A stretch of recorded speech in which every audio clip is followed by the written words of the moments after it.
Hi, this is Andreas Fluff Morén of the Swedish melodic death metal band Bleeding Utopia, and you are listening to Bloodshed with the Vampire of Metal on Messiah Radio. Andreas, thank you very much for taking time out for this interview. It's a great pleasure to have you here at the Bloodshed with the Vampire on Metal Messiah Radio. Yeah. Andreas, first of all, you was born in Västerås, a city in central Sweden. Västerås is one of the oldest cities in Sweden and North Europe. The name originates from Västra Aros, West Aros in English, which refer to the river amount of Svartån, and the area has been populated since the Nordic Viking age. Besides, you being a young, very talented multi-instrumentalist and have played in different bands so far, like Platina, Antralt, Death Awakening, and Astral Carnival. Yes.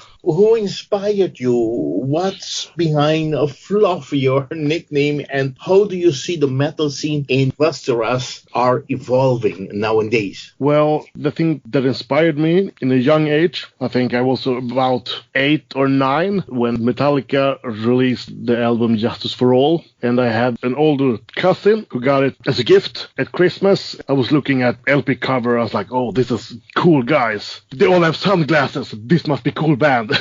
So I went to his room and he put the album on, the first song, Blackened. When I heard that, after that, I was hooked. It was like, this is the coolest thing ever. After that, it was like rock and metal. And then I started to listen to Guns N' Roses and all the bands like Deep Purple and stuff like that. Because my father and my mother, they listened to a lot of blues rock like Johnny Winter, Deep Purple, Led Zeppelin and stuff like that. I got influence at a young age for music, but when I was like 8 or 9 and I heard Metallica for the first time, I thought that was the coolest thing ever. And then a couple of years later, when Metallica released the live box, Live Shit, Binge and Purge. Yes, 1993. And then they had a live concert and I saw Metallica on my small TV and I was like, that is what I have to do in my life. So at first I started to play drums because I thought it was like cool to hit stuff as hard as you can. My father, he bought like old cheap drum kits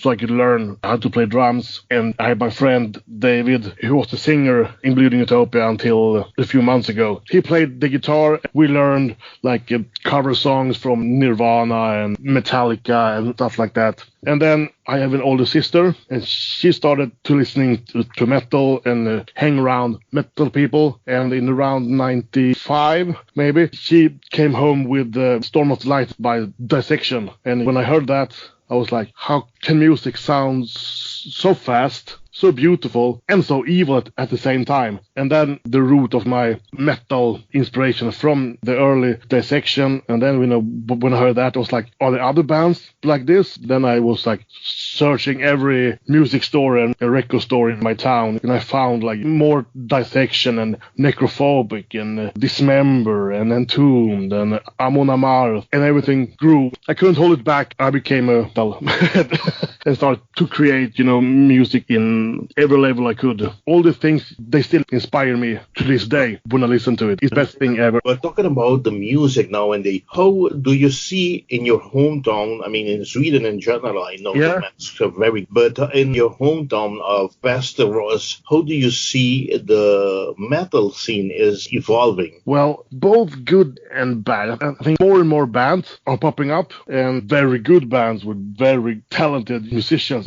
We have a band from this town called Three Dead Fingers. They are like 14 years old and they kick ass. They are really good. So we have everything from that to old guys. They're all like in the 50s still playing metal and everything in between. So there's so many great bands popping up, but all the clubs are closing down. The politicians is like, oh no, you can't play loud music here, so we have to close that club and we have to close that club. And all the bands is getting more and more and better, but there are like nowhere to play because there's no scene because everything is closing down. So you have to go to Stockholm, the nearest city? Yeah, we have like Stockholm and Uppsala, and we have like a few cities around with some stations. But I think even in Stockholm, they're closing down. Like small clubs with capacity of 100 and 150 people. The clubs that really needs to have all the small clubs are closing down, even in Stockholm. So right now in Sweden, it's difficult to find good places to play metal. Andreas, one more question. What's behind your nickname, Fluff? It's because when I play and my hair is out and I headbang, I got a really big set of hair. It's like a goblin's hair. So it's like 20 years ago, I was playing on stage. When I was done, there was a good friend of mine who was like, oh, you like a big Fluff. And everyone was like, oh, Fluff. So then everyone starts to call me Fluff. And I have friends that don't know my real name. Everyone calls me Fluff. And I think the only one who calls me Andreas is my mother. And you like it? Yeah, it's me. It's like, it's like Jesus or Madonna. I have Fluff. Throughout the 8 years of blood, sweat, and blast beats, Sweden's Bleeding Utopia have landed on a record that truly show of their metal weaponry, while the past hasn't necessarily been unkind to the quintet, who have built up a sturdy following over the years. New record, Where Light Comes to Die, appears to tie all their musical loose ends together. Andreas, I want to congratulate you for the band's new album, Where the Lights Come to Die, released last March. Yeah. A very great album, I must say. Thank you. I'd like to go over the Bleeding Utopia current lineup, which is David on vocals, Andreas, you on guitars, Chris on guitars, Fredrik on bass, Adam on drums. Andrea, yeah. I heard that David is no longer with the band, that he parted away with the band after the album was finished. Is this true? Yeah, we finished the album, released the album, did a few gigs, and I think it was in July, mid-July or late July or something like that. He called me up and said that he didn't have the energy and the time to put in as much as video. He loves the music and he loves to play live and be on stage, but there's so many things around that, with traveling many miles in tight cars and bad food or out on tour and stuff like that. So for being in the band since the beginning, he felt that it didn't have the right amount of energy to give to the band as the band needs. So he decided to leave. But there's no bad blood in between us, we're still friends. I've known him since I was like 4 years old. We're like brothers. There's nothing evil in between. Everyone is friends. Okay, very good to hear that. The melodic death metal unit known as Bleeding Utopia came to be in early 2010 when guitarist Andreas Fluff Moren rallied up a talented crew of musicians to execute the influences, intensity of their extreme sound. Tell us the history on Bleeding Utopia. How did the band started? And the band name Bleeding Utopia, where did you get it from? Well, about the name, it's really unsexy. I would think that the band started when my band Astral Carnival, when we quit in October or November of 2009. I had a couple of songs for that band that we did anything with. So when we quit, I was thinking, okay, I must start a band to carry the torch, to do these songs that I've written for that band, because I think it's a waste to just throw them away. So the idea of the band come to life like late November in 2009, and I was like, okay, what would be a cool name for the band? So I made on a paper, I've written like maybe 30 names, just words, like cool words. And then I was like just checking on the words, and I was like, okay, shall I have like a band name that's only one word or a band name that is two words? And then my wife said, you gotta have 2-word band name. Because I was like, okay, gotta have 2-name band name. And then I was checking, like, Bleeding, that's a cool metal name. And what could I combine with Bleeding that sounds unique and cool and metal? Oh, Utopia, that's a cool thought. The Bleeding Utopia, like, there couldn't be an Utopia, therefore it's Bleeding. That's a cool name. Yeah, let's call the band Bleeding Utopia. So it's a bit really unsexy story, but that's how the name came. And then I had a few songs, and then I met David again. We know each other since in early 80s, and we went to an erotic fair to see some strippers and dildos. And then I asked him, like, hey, do you want to play bass in my new band? He was like, yeah, that sounds cool. Give me the songs. So I sent him the songs, and Listen was like, yeah, I'm in. And then I asked the drummer that you had in Astro Carnival, my last band. He's now in bands like Carnival Forge.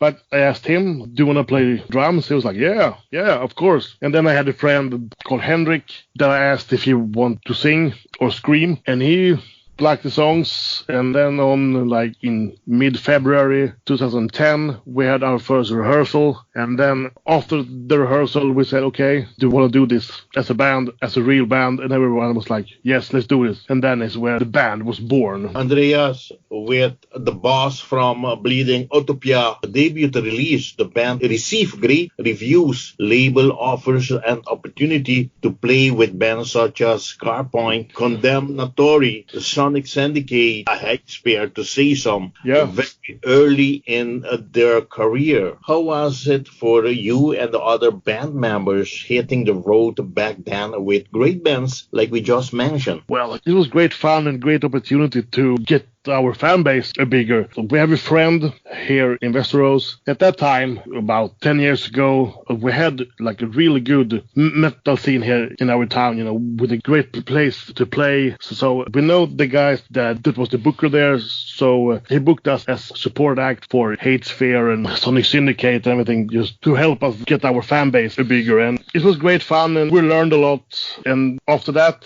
things just banged, and we got bigger and bigger for every week and every month, and more people wanted us, so we got to play all around the town. Andreas, in late 2010, the unit got to work on a new album, which would later be titled Demos to Some, God's Other, which demonstrate their extreme death metal prowess, killer old school thrash and catchy melodies. And in 2013, Bleeding Utopia hit the studio in writing their second album, Darkest Potency. The album features Kevin Talley, Suffocation 6 Feet Under, on drums, as the album was released in April of 2014. What can you tell us about these albums, and to what of good memories it still brings you, even though it's not so long ago? The songs for the first album was really songs that I've written for a couple of years that didn't fit in, because,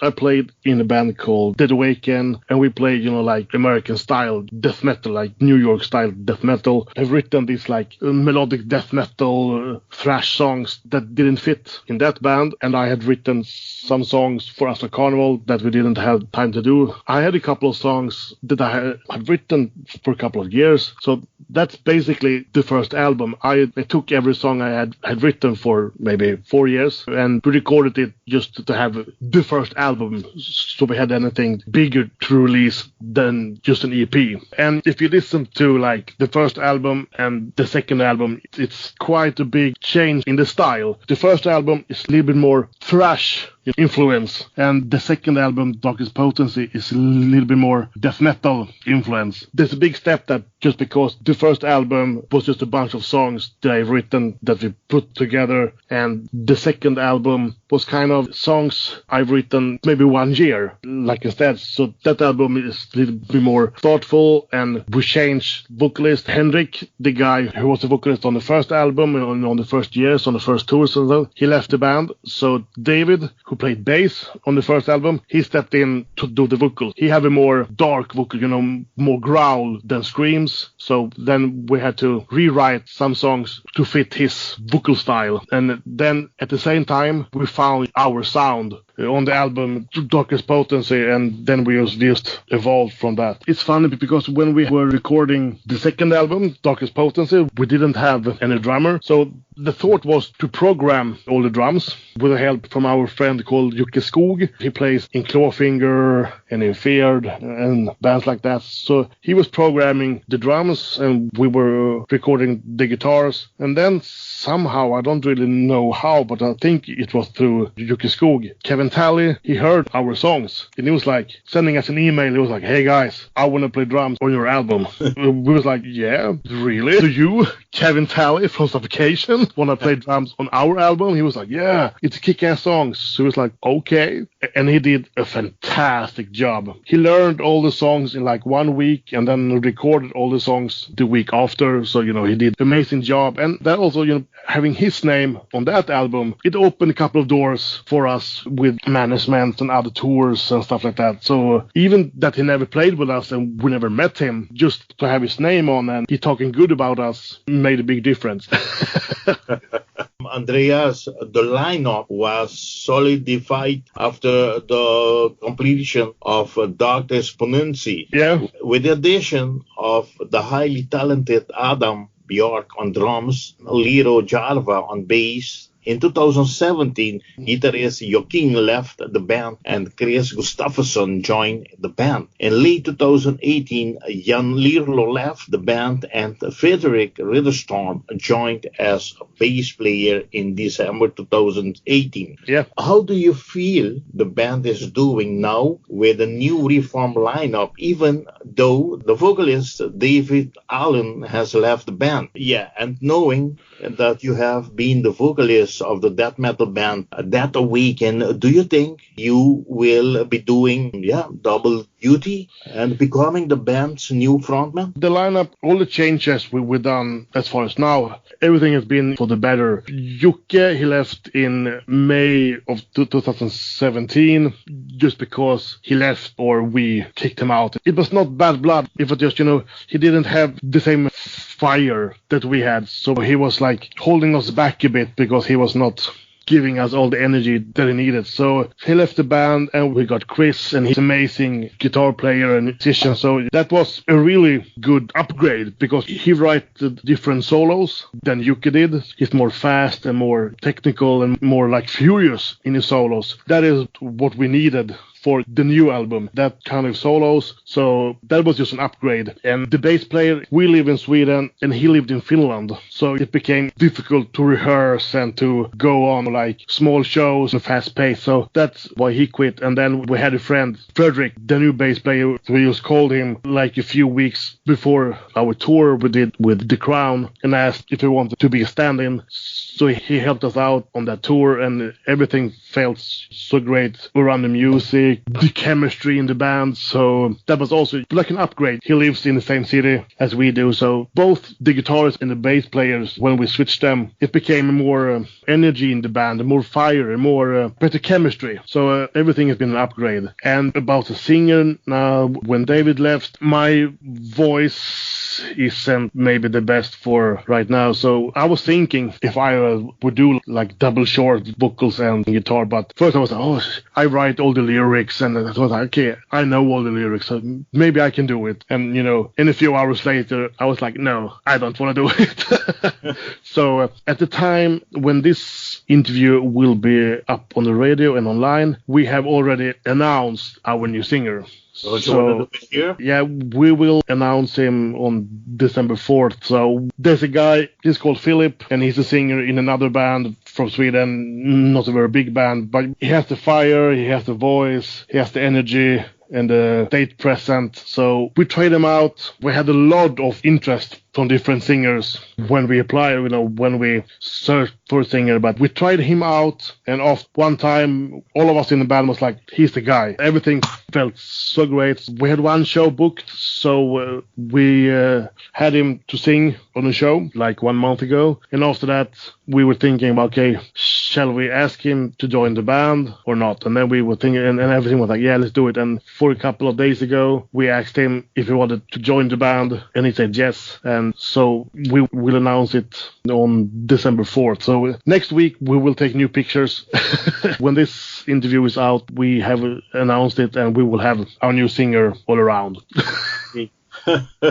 Yes, this interview will be on December 7th. Yes. Yes, at the time you already had announced singer. Okay, yeah. Andreas, the band's third full-length album, Where the Light Comes to Die, was released on March 22nd, 2019 via the Swedish Black Lion Records. Yeah. Andreas, don't you mind to present us the album tracking list, please? The album, Where It Comes to Die, includes 9 songs. The first track is Ascendants of Hate. Well, that track, I think it was the last track I wrote for the album. I had 8 tracks, and I felt like I need like a real opening song that really kicks people in the face.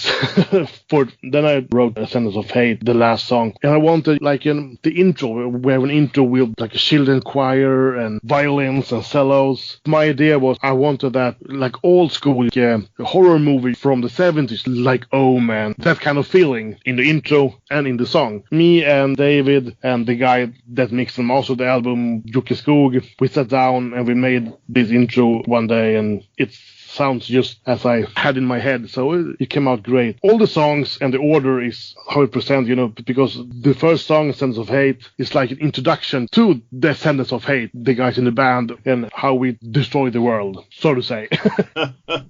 And then we come to song number 2, Seek Solace in Throes, and it's about a person that hears voices in her head, and she takes her own life by carving herself with knife and blades until she dies. It's a song about mental illness. She's hearing voices in her head that tells her to harm herself, and that the only thing that is better than the place where she is now is on the other side. So she seeks like solitude in death. So that's why it's about suicide. Ascendants of Hate and Seek Solace, those 2 songs are on the album. They are combined just to have the listener more intense. Then track number 3, Enhance My Wrath. Well, it's a very fast song. I think it's the shortest song on the album. It's very inspired by Black Dahlia Murder. It's a band we listen to a lot. The lyrics, it's about very cliche. It's about the dead walking back to life. It's simple as that. And track number 4, Already Dead. This was maybe one of the first songs we wrote for the new album, and it was also the first single we released together with a video in December last year. And that song is also about depression. It's about a guy who shot his head off. Wow. And then track number 5, Welcome to My Pantheon. It's a fast track with a lot of melodies and it has a very big chorus and a ripping solo, so you should all listen to that song. And that song is just about not fantasy, it's like entities in mythology, evil, the entities. It's kind of like a fantasy lyric. And then we have Crown of Horns. I think that was the first song I wrote for the new album. So that is the oldest song. And that song is just about crushing Christianity, how the evil demons crush the angels. It's a typical death metal lyric. It's very inspired by bands like early Necrophobic and early Swedish black death metal that was released in the mid-90s. It's a very, very 90s Swedish metal song. The next song, it's track number 7, Ruthless Torment. That's just very fast, furious song. We have kind of different riffs in the middle of the song. Very interesting how it changed atmosphere and song. So that's one you should listen to a lot of. That's just a song about the witch hunt back in the days. Typical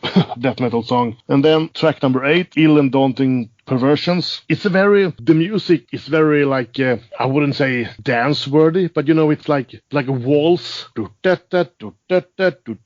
and very melodic with a lot of harmonies and everything. And because of the music that's very melody and very harmonic and very waltzy, then we thought we should have a very disturbing lyric. So the lyric is about a guy who, you could say, he snaps and he kills his best friend and his wife. He bathed around in their blood. Very disturbing lyric, but it's cool. And the last song, Heralds of Hate and Defiance, it's the 9th track.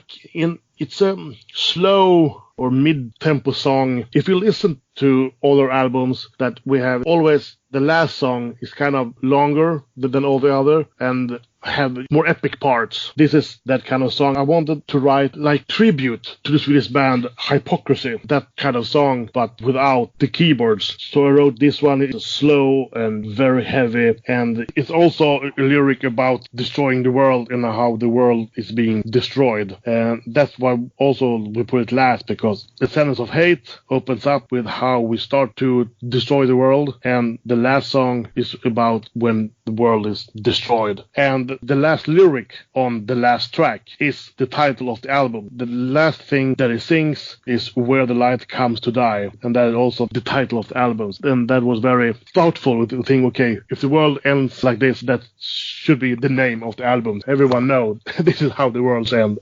Andreas, I want to thank you very much for describing us the album tracking list, and I want to thank you also for sending me the MP3 album of this great new album, Where the Lights Comes to Die.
band's two first albums, Demons to Some, Gods to Others, and Darkest Fantasy, drums and bass were completed at Studio 7 Tribe in Västerås, Sweden, and guitars and vocals done at the Bleeding Music Studio, while the album was mixed and mastered by Jocke Scott at the Fall Studio. For this, you very recently released your third full-length album, Where the Light Comes to Die. Who and how long was this album in process? Have you done it through Jocke as well? We used to take our time between the first and the second album. It was like a year and a half or something. The first album was released in late 12, second album was released in early 14, so it was very close. But after that, we toured around Europe so many times, and we had all the changes in the lineup. But I wrote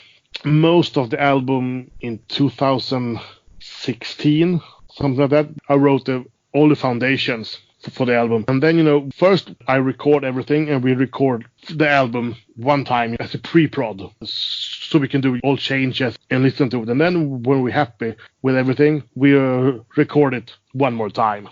Everything, just with better sound and everything. So the drums was recorded like in January or February 2017, and the guitars and bass was recorded like April or May 2017. And then Jocke left the band, and we didn't have a lead player who could do all the solos. So then the production of the album stood still for a while. We recorded some vocals during that time, but then in September, when Chris joined the band in September 2019, then we started to record the solos. So the entire production, or the entire time for maybe the album took like 1.5 years, maybe like 2 years from start to finish, with writing and pre-record everything and then record it again, because we had to look for a new lead player. The album was finished, all the recording stuff, in like November or December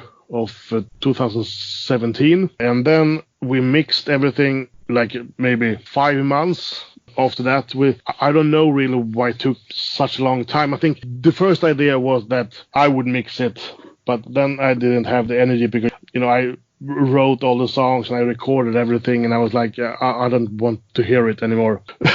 So then we went to Jocke Skog, who mixed and mastered the other albums, and he didn't have time just at that moment, so that was why it took longer than expected. But the album was mastered and mixed, everything was done in the last summer of 2018. And then we started to talk to some labels, and we talked to quite a few labels. That thing takes time, because all the labels aren't as serious as other labels. So that took quite some time to talk to all the labels. I think from when we started to write the album to the point of release, maybe 3 years. So, it was a long process with some trouble on the way, but something worth waiting for. And I'm really very proud of this album, and I think it was worth all the waiting and all the trouble and all the things that happened during the process. But, for the next album, it will not take this long for next album to come to life. Yep, I hope to hear from you guys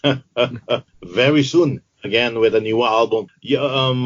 Andreas, talking about record labels, the third album, Where the Lights Come to Die, was released in Japan, South Korea on March 20, 2019, on A Spiritual Beast, and in the rest of the world on March 22nd, 2019, this via Black Lion Records. Yeah. This was the first album you released via the Swedish Black Lion Records. Also, I want to say hi to Oliver.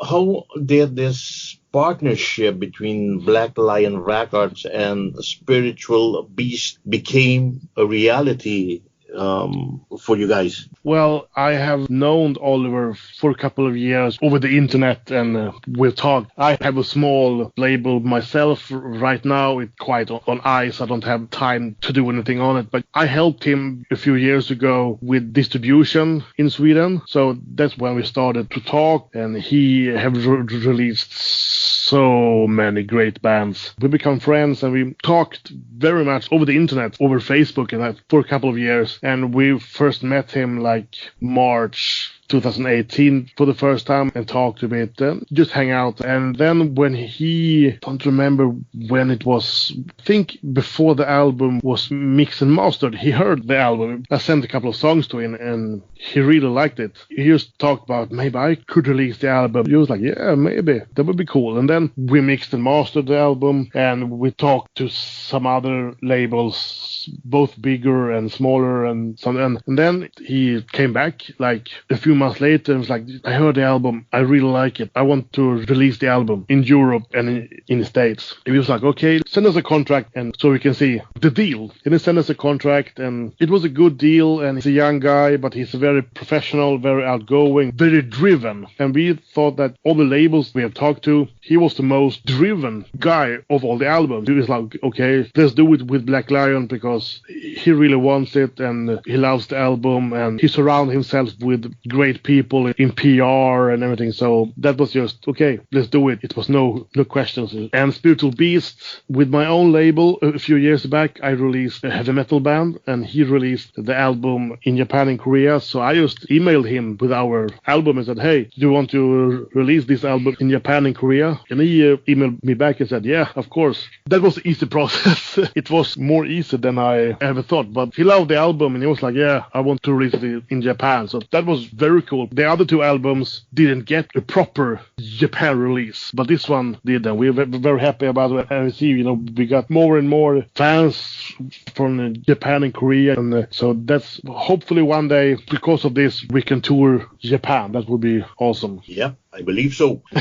One thing I noticed, Andrea, that you got a new logo on this album compared to the demo and the two other full-length albums from before. Yeah. Why have you decided to create a new logo? Because when I started the band, I needed a logo put on MySpace or something like that. So I was sitting in the sofa and my wife was sitting in front of the TV and I said, I need a simple logo that look handwritten. And she did, the logo with a pencil on the paper, the first logo. And I was like, yeah, that's good enough. And so then we had that logo just because we must have a logo on the first album. And then on the second album, we were thinking about getting a new logo, more death metal logo, because the sound was very different. But we didn't get our asses to get the new logo before the second album. So it's the old logo on the second album. And then after that, when we got Adam on the drums and Janir on the bass and everything, the lineup changed. We were thinking, okay, now we have like a new lineup, kind of a different style. So let's change the logo for a better logo, for a cooler logo. A little bit more like old school Swedish logo, like Entomb style with gothic letters and stuff like that. Just a clean but very death metal logo. So we contacted a guy here in Sweden who has a company called Chainsaw Designs, and he has made tons of logos for bands for maybe 5 or 6 years now. So we just called him and said, hey, do the logo. And he did the logo and we were happy. We wanted a new logo because the band had a new lineup and kind of new style of music.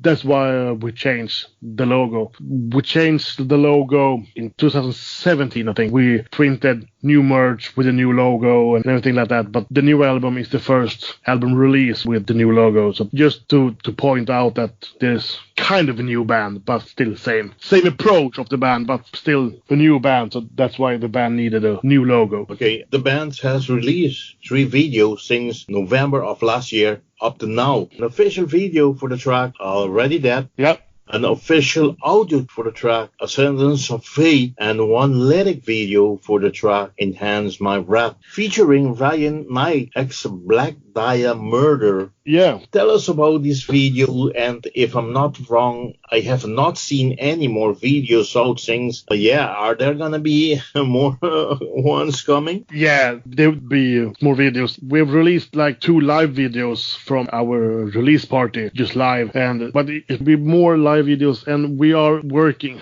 I have ideas for more videos. We just have to take the time, and with the same guy that did the Already Dead video, he's a very good guy. He has done a lot of videos the past year, and we just have to find time when we have the time to do video, and he had time to do the video at the same time. But during next year, there will be more like real videos from the album. We're aiming for maybe 2 or 3 videos or something like that.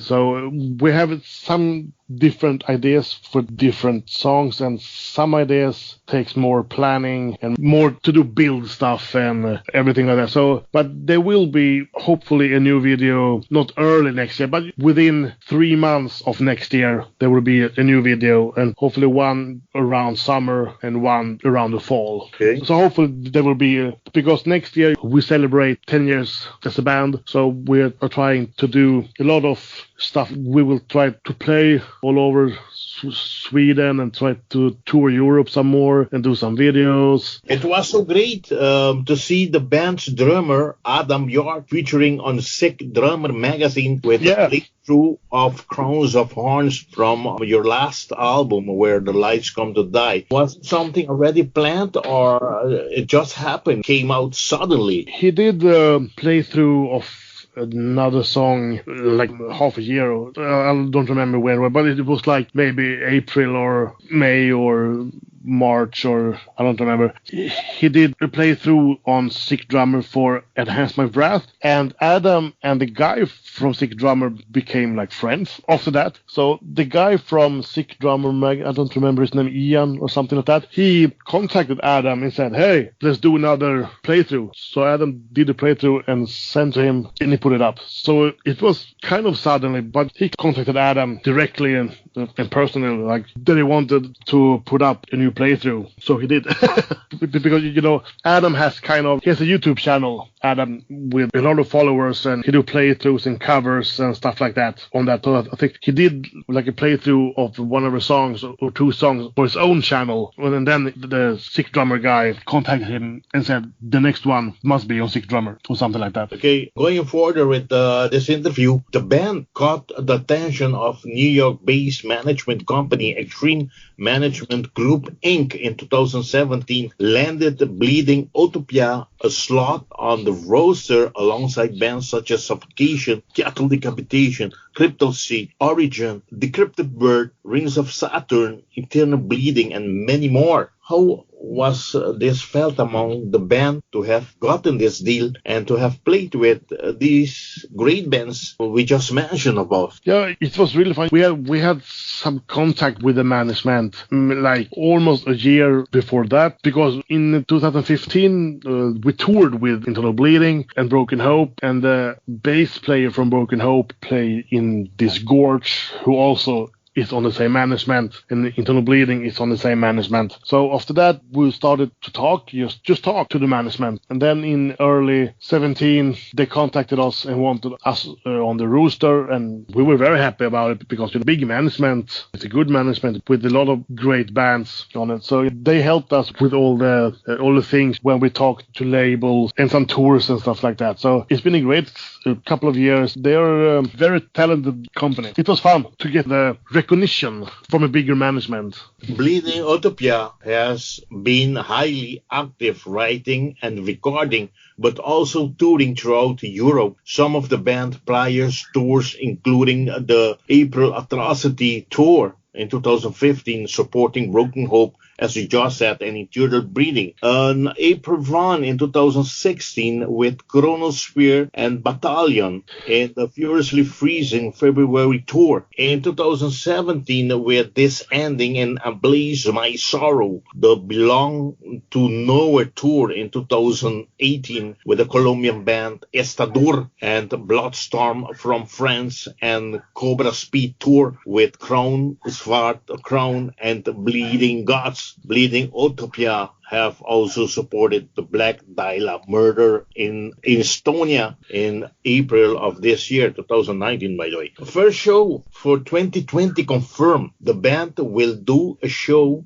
at Bloodfest in Apeldoorn, Gigant in the Netherlands at Gigant Podium, together with bands like Blood for Me. We interviewed the Monolith, Death Cult, among others. What can the Dutch fans expect for this night from the band, and what will be the set list be like, Andreas? The set list, I don't know. We will mix songs from the new album and from the previous album, but we will focus a little bit more of the songs of the new album, of course. But we will also play maybe one song from the first album and a few songs from Darkest Potency. I think the audience, we played in Netherlands a couple of times, and we never had a bad gig there, so hopefully this time will be awesome as well. And I think the audience can expect blast beats, screams, fury, and heaviness. Yeah, that's the Gigant is a very cozy, very nice stage, very nice place itself. I had seen Malevolent Creation, so far I remember there like 2-3 years ago there. Very beautiful city as well, Apeldoorn. I'm sure that you're gonna like it. Hopefully. Yeah. What shows will there be for the fans to attend of the band for 2019? What will the band be doing besides the show at Gigant Podium in Apeldoorn, the Netherlands, for 2020? We have a couple of shows in Sweden confirmed. We will do, I think we have two, one for March and one for April confirmed, and we're talking to some promoters here in Sweden. We will do some shows around Sweden around the early of next year, and hopefully we will go out late April or May around Europe a few dates to support some bigger acts. We're talking to some booking agencies at the moment. We have to see, nothing is confirmed, nothing is decided. We're trying to get on some lineups for bigger bands just before the summer. For the fall, we have some plans about touring Europe, do a headline, like a small headline tour around the main Europe, like Germany, Netherlands, Belgium, France, Czech Republic, and countries like that. Hopefully some festivals. We don't have many shows confirmed right now. We're talking to a lot of people, so hopefully we will have more confirmation of more gigs within a couple of weeks or something like that. But we have a lot of plans, a lot of ideas that we want to execute. So we have to see what will be done. Okay, I hope you get to play at, a lot of festivals, doing a lot of shows, so I can see you guys live, live in concert. Yeah.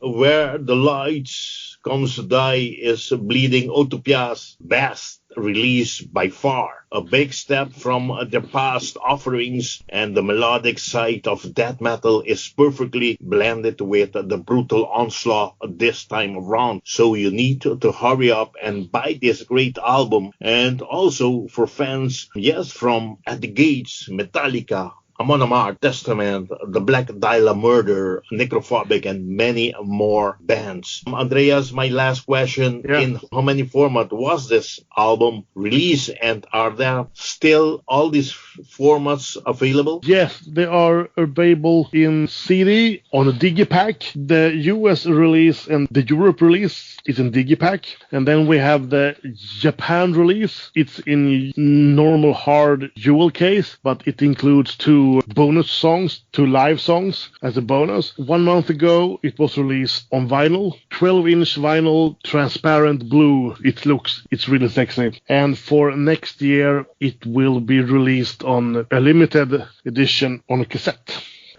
For maybe around February, early next year. I don't really know. I'm working with the layout as we speak. So early next year, it will be a limited amount of cassettes released also. How about the LPs? In different colors? Right now, we only have transparent blue. And that one is limited to 200, and every copy is hand numbered on the back side. After that, when maybe we will do like some other colors. We're talking about if the blue ones sells out, maybe we will do like a white or a completely transparent, or maybe picture disc or something. We have to see, but maybe it will be like more vinyl in different colors with some extra cool stuff. We change a little bit on the design, not on the album cover. There's a paper inside, with all the lyrics and photos and stuff like that. Maybe we will add something more on the next vinyl, a different color, and then maybe we will add something cool to it just to mix things up so that not all the vinyl releases are just the same, but we don't know when the other colors will be released.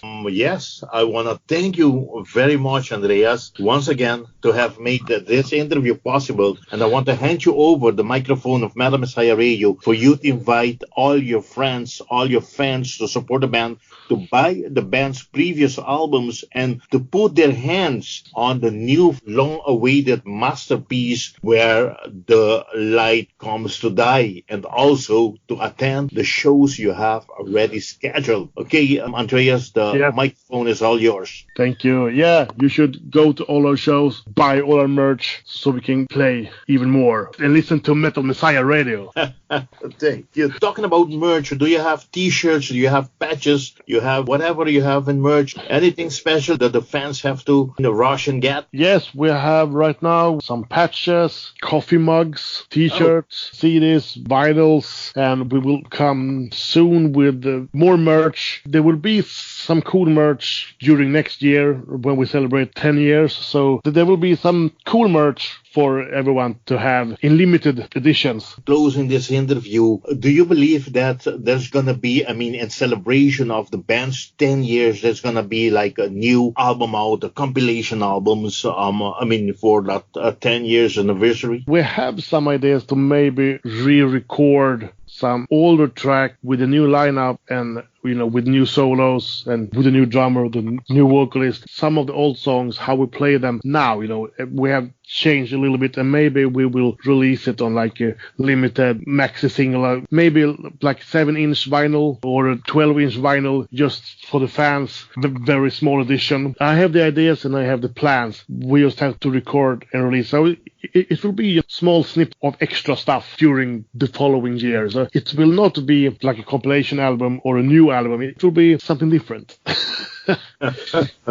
Okay, so Andrea, with nothing else to ask, I highly congratulate you with this great new album. Congratulate you with this great new lineup that you have, and congratulate you with the new vocalist that you guys gonna announce on December 4th. So I wish you all the best for this great band, and yes, looking forward. I hope to meet you guys on the road, man. Yeah, that would be cool. And like I always say, metal on. Bye bye. Bye bye.